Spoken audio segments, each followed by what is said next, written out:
Good afternoon all of you. सभी को मेरा नमस्कार। Today we will discuss the judiciary system of People's Republic of China. आज हम लोग चीन की न्यायपालिका व्यवस्था का अध्ययन करेंगे। There are two kinds of judicial organs in China.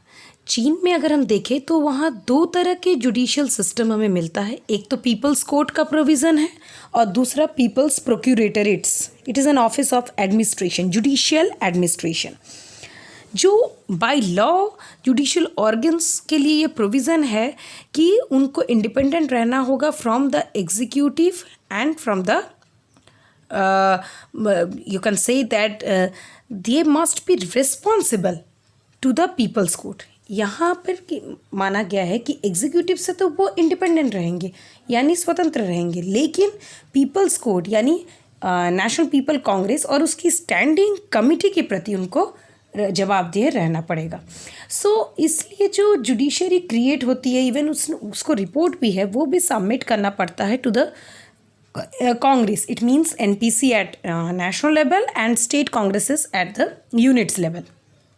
इससे क्या होता है कि वो इंडिपेंडेंस को इंजॉय नहीं करते हैं जैसा कि हम अदर कंट्रीज़ में देख सकते हैं। अब हम आते हैं कि जैसे वहाँ का जो स्ट्रक्चर है जुडिशरी का, उसमें क्या है कि वो 4 टायर्स, ठीक है, 4 लेयर्स में उनका स्ट्रक्चर है, जिसमें वो अपने जो एडमिनिस्ट्रेटिव लेयर्स है उसके साथ इंटरमिक्सड होकर मतलब इंटरेक्ट करते हुए अपने फंक्शंस को परफॉर्म करते हैं। जैसे अगर हम देखें तो वहाँ कॉमन कोर्ट्स हैं, सामान्य न्यायालय की व्यवस्था है, विथ स्पेशल कोर्ट्स का भी प्रोविज़न है, जैसे military court, Admiralty law court, और जो सबसे इम्पॉर्टेंट हर जगह ही होता है सुप्रीम पीपल्स कोर्ट। वो सबसे फॉरमोस्ट इम्पॉर्टेंट मतलब एपिक ऑर्गन की तरह वहाँ काम करता है जुडिशरी पर्सपेक्टिव में।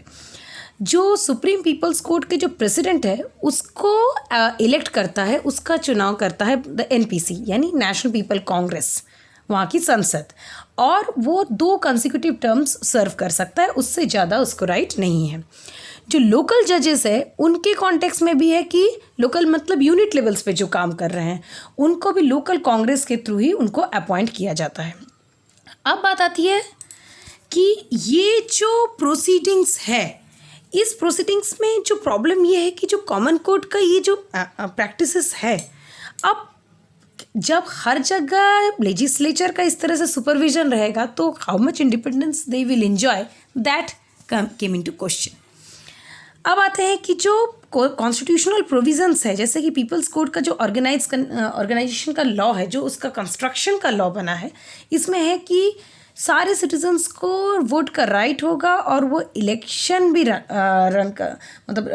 लड़ सकते हैं अगर उनकी 23 ईयर्स एलिजिबिलिटी है, एज है, तो वो जज बन सकते हैं या प्रेसिडेंट बन सकते हैं ऑफ द पीपल्स कोर्ट। अब लेकिन 1993 में एक अमेंडमेंट कर दिया गया है जो कि स्पेसिफिकली ये क्वालिफिकेशन रखता है कि जज के पास प्रोफेशनल लीगल नॉलेज होना चाहिए। मतलब ये देखिए, जैसे कोर्ट के जैसे हम लोग एक हमारे कंट्री के कॉन्टेक्स्ट में क्या है, जैसे एक एमपी एमएलए वाली पोजीशन है, उसके जिस तरह से लोग इलेक्शन में खड़े होते हैं, ठीक वही सिचुएशन वहाँ पर है कि कोर्ट में वहाँ जज बनने के लिए, प्रेसिडेंट बनने के लिए उस तरह से वो एलिजिबल है, उसके लिए अप्लाई कर सकते हैं। फिर फाइनली जिसको एनपीसी और या कांग्रेस एट लोकल लेवल देखेगा कि हाँ this person is perfect for dealing with the judicial activities, फिर उसको रिक्रूट किया जाएगा। तो 1993 में जो अमेंडमेंट किया गया उसके तहत लीगल जो नॉलेज है, उस कानूनी जानकारी को, ज्ञान को भी एक प्रोविज़न रखा गया। अब ये क्या है कि पुअर क्वालिफिकेशन तो होगी क्योंकि 1993 में जाके ये अमेंडमेंट हुआ। उससे पहले की जो सिचुएशन थी तो उस समय तो इस तरह का प्रोविज़न था, तो इसने क्या हुआ कि काफ़ी चाइना को कई तरह की प्रॉब्लम्स फेस करनी पड़ेगी और पड़ी है, और वहाँ पे जो जुडिशरी है वो काफ़ी वीक है। हम जब से यूएसए का सुप्रीम कोर्ट पढ़ते हैं कि काफ़ी स्ट्रॉन्ग है, इवन हमारे कंट्री के सुप्रीम कोर्ट को भी कॉन्स्टिट्यूशन के सेफ गार्ड करने के कॉन्टेक्स्ट में, फंडामेंटल राइट्स के प्रोटेक्शन के कॉन्टेक्स्ट में, इंटरप्रेटर ऑफ कॉन्स्टिट्यूशन के कॉन्टेक्स्ट में काफ़ी पावर दिए गए हैं। लेकिन यहाँ हम कंपेयर करेंगे अगर चाइना के जुडिशरी के साथ तो वो काफ़ी वीक है। अब आते हैं कि जो वहाँ पर जो कॉन्स्टिट्यूशन में जो प्रोविजंस है उसमें क्या है, कोर्ट को ये है कि court are not subject to interference by administrative organs, public organisations और इंडिविजुअल। यानी ये तो स्पेसिफिकली प्रोविज़न बना दिया गया है कि प्रशासनिक अंग या सार्वजनिक कोई भी कार्यालय या कोई व्यक्ति उसमें हस्तक्षेप नहीं करेगा, लेकिन जो व्यक्ति विशेष जज है उसके पास तो काफ़ी कम अथॉरिटी है। खासकर अगर हम देखें कि पावर जो जुडिशियल कमिटीज़ होती है हर कोर्ट में, उसके कॉन्टेक्स्ट में भी देखें तो उनके पास बहुत कम पावर होता है एक जज होने के नाते एक व्यक्ति के पास। क्योंकि जो कमिटीज़ होती है, कमिटीज़ का अगर कोई वर्डिक्ट देती है, कमिटी अगर रिव्यू करती है कोई किसी भी वर्डिक्ट को, तो जो हेड ऑफ द कोर्ट है वो अगर उसमें कोई उसको लगता है कोई मैटर में एरर है, कोई फैक्ट का लॉ की प्रॉब्लम है, तो वो क्या करेगा, वो committee, the head of the court and the committee can change any ruling they regard as wrong. यानी अब अगर हम देखें तो इंडिविजुअल ने एक डिसीजन दिया, इंडिविजुअल जज ने एक डिसीजन दिया, कमिटी ने उसको रिव्यू किया और रिव्यू करके हेड ऑफ द कोर्ट यानी वहाँ पर जो भी प्रेसिडेंट होगा, सुप्रीम पर्सन होगा, वो देखेगा कि हाँ यहाँ प्रॉब्लम है, फैक्ट्स या लॉ से रिलेटेड है, तो फिर वो क्या करेगा, वो और जो कमिटी है वो उस रूलिंग को मानेगा कि ये कॉन्ट्राडिक्ट करता है प्रोविज़न से, तो उसको डिस्कार्ड कर देगा। इस तरह से एक इंडिविजुअल के पास उस तरह से पावर नहीं है अगर वो जज है तब भी। अब बात आती है कि उसके इंडिपेंडेंस की। जो पीपल्स कांग्रेस है उसके पास लीगल पावर है, सबसे बड़ी बात है कि उसके पास लीगल पावर है कि वो कोर्ट के वर्क को सुपरवाइज कर सकता है, उसको इन्विजिलेट कर सकता है। और इस तरह की प्रैक्टिसेस से क्या होता है कि पर्टिकुलर केसेस में भी जो एनपीसी है, उसकी स्टैंडिंग कमेटी है, लोकल कांग्रेस पीपल्स कांग्रेस है, उनके इंटरफेरेंस पर्टिकुलर केसेस में बढ़ जाते हैं। और इससे क्या होता है कि किसी भी जज के पास ये पावर नहीं है कि वो रिव्यू कर सके किसी लॉ की कॉन्स्टिट्यूशनलिटी को, किसी कानून की संवैधानिकता की जांच करने का अधिकार जज के पास नहीं है। और एडमिनिस्ट्रेटिव रेगुलेशन की भी जांच का राइट नहीं है कि अगर कोई प्रशासनिक नियमन है जो कि कॉन्स्टिट्यूशन के को कॉन्ट्राडिक्ट करता है, वो भी राइट नहीं है। यानी जुडिशियल रिव्यू यहाँ नहीं है, लैक ऑफ जुडिशियल रिव्यू यहाँ की प्रैक्टिस में है। तो वो सिर्फ डिसाइड कर सकता है कि ये किस पर्टिकुलर केस में ये अप्लाई हो सकता है, ये only decide whether to apply it in a particular case. मतलब कुछ केसेस में वो अप्लाई कर सकता है, लेकिन वहाँ पर इंडिपेंडेंस एज सच उसको प्रोवाइड नहीं किया गया है। अब कोर्ट अगर किसी लॉ को इंटरप्रेट करता है और उसका इंटरप्रिटेशन अगर कॉन्फ्लिक्ट करता है बाय द कांग्रेस, तब फिर जो लेटर है वो प्रिवेल करेगा। यानी एनपीसी और उसकी स्टैंडिंग कमेटी ने जो इंटरप्रिटेशन किया है, जो व्याख्या की गई है, उसको कंसीडर किया जाएगा सही, ना कि कोर्ट के एक पर्टिकुलर जज के द्वारा किया गया इंटरप्रिटेशन। अब जैसे एक एग्जाम्पल के लिए है कि एक जज ने लियोंग कोर्ट, उसको डिसमिस किया गया था at the request of the Henan province People's Congress, Henan province के पीपल्स कांग्रेस के रिक्वेस्ट पर, क्योंकि उन्होंने when she ruled a province law invalid because it contradicted a corresponding national law. उसने प्रोविंशियल लेवल के एक लॉ को invalid घोषित किया था क्योंकि वो उसी से मिलता जुलता जो नेशनल लेवल का लॉ इम्प्लीमेंटेड है उसके साथ वो संघर्ष कर रहा था। लेकिन ऐसा डिसीजन जो कि सही है, अगर नेशनल लॉ और प्रोविंशियल लॉ कॉन्ट्राडिक्ट करता है तो जनरली लोग नेशनल लॉ को फेवर करते हैं, लेकिन तब भी उनके डिसीजन को कांग्रेस ने गलत, वहाँ की पीपल कांग्रेस ने गलत ठहराया।